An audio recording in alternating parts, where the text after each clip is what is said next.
Quand des gens venaient visiter le roi de loin, on entendait parler de lui de tellement loin.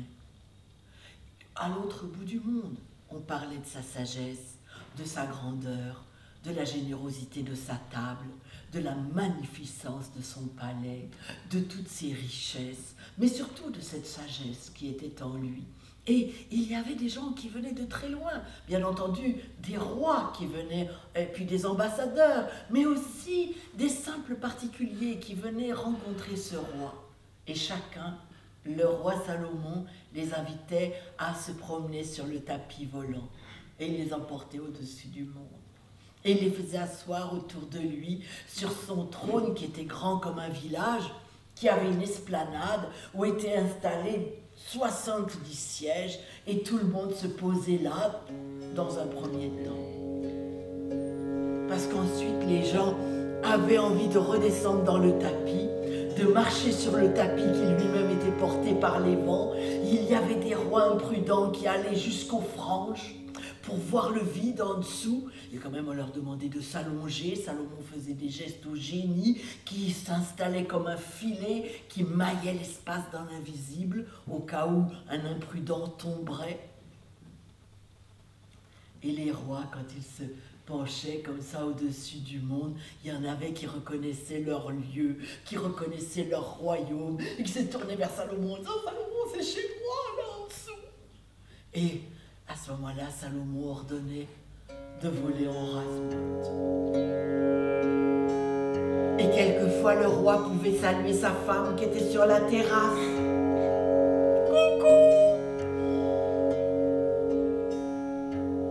Or, il faut savoir que sur ce tapis, quand il volait au-dessus du monde, le roi Salomon, avec tous ses invités, avait, pour les protéger tous, au-dessus de tout le tapis, sur les 50 kilomètres, une protection de plumes.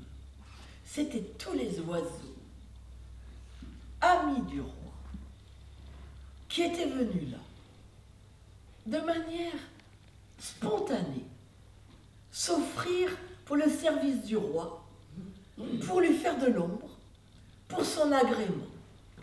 Et ils restaient collés, serrés, de manière à ne pas laisser passer un filet de lumière.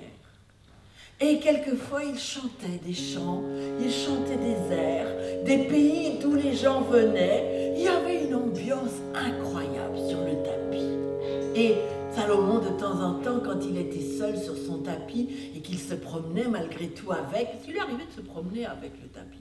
Des fois, quand il voulait passer incognito, il ne se promenait pas avec le tapis qui était trop visible. Il lui arrivait de monter sur l'aigle blanc, le maître de tous les oiseaux. Et là, il partait en secret, au-dessus de certains endroits du monde. Par exemple, un jour, il était parti avec l'aigle blanc et il avait survolé des monts.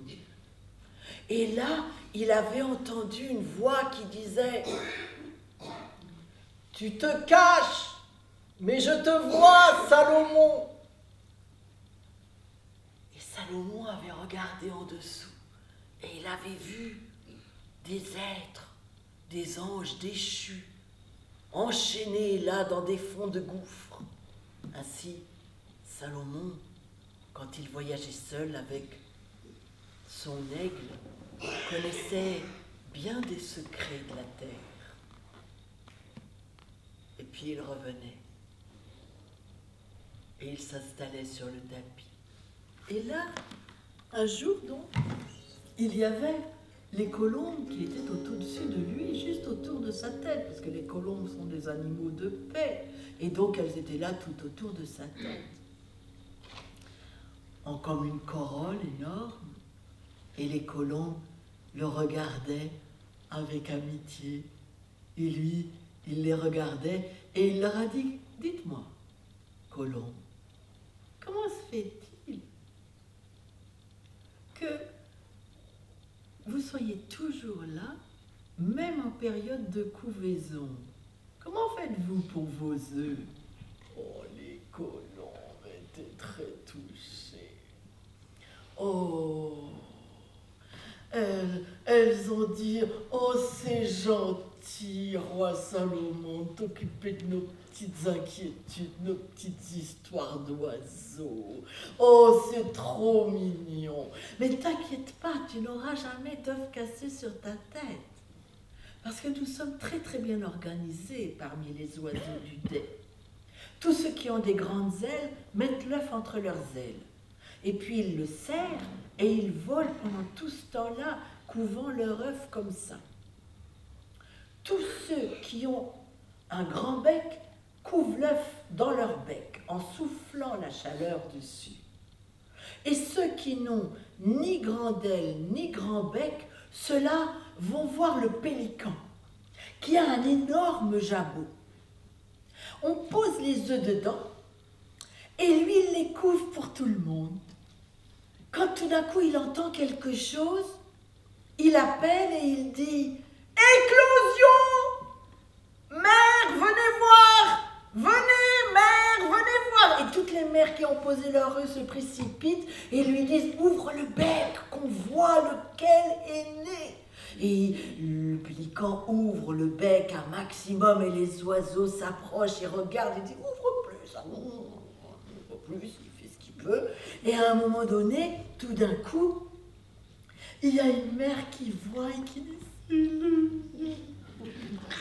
Oh, c'est le mien, je le reconnais. » Alors, comme c'est bas le jabot du pélican, on va chercher le héron et avec son long bec très fin, il attrape le bébé, le remonte et voilà. Et disons, c'est une petite colombe pour simplifier. Alors, cette petite colombe ne sait pas tout à fait bien voler, elle a besoin d'un petit peu d'apprentissage. Alors, on la met du côté du dais, qui n'est pas le côté que tu vois, roi Salomon. Là, tu vois le côté de l'ombre, le côté où on est tous protégés. Ce que tu vois, on est tous protégés. Mais du côté du soleil, il y a des grands oiseaux, les vautours, qui protègent tout le monde, qui étendent leurs ailes immenses. Ils ont l'habitude du désert. Ils ont l'habitude de la solitude. Ils ont l'habitude des choses difficiles. Et donc, ils nous protègent tous. Et ils forment une couche énorme. Et comme ils ont beaucoup de patience, ils sont de merveilleux pédagogues. Alors, on leur met les petits sur la tête. Chacun a son petit élève et lui dit « Tu es prête ?» Et la petite colombe, qui ne sait pas à quoi elle est prête, dit « Oui. » Et le vautour lui donne une petite chiquenaude et la petite colombe se casse la figure, 3 vautours plus loin. Donc on la ramène, on la remet sur son professeur qui lui dit « Tu es prête ?» Et comme la petite colombe sait maintenant ce qu'il attend et que quand même elle veut voler, elle dit « Oui ». Et hop, petite chiquenaude, et ainsi de chiquenaude en chiquenaude, roi Salomon, nos colombes et les autres oiseaux apprennent à voler. Et dès que notre colombe sait voler, elle vient se joindre à nous autour de ta tête. Et voilà comment on fait sur le dais. Oh, a dit Salomon, c'est merveilleux. Comme la vie est bien faite, qui a fait le bec du héron exactement de la bonne taille pour aller chercher les petits oiseaux dans le jabot du pélican. Comme c'est équilibré. Et les oiseaux l'ont regardé et lui ont dit « On n'y avait jamais pensé. »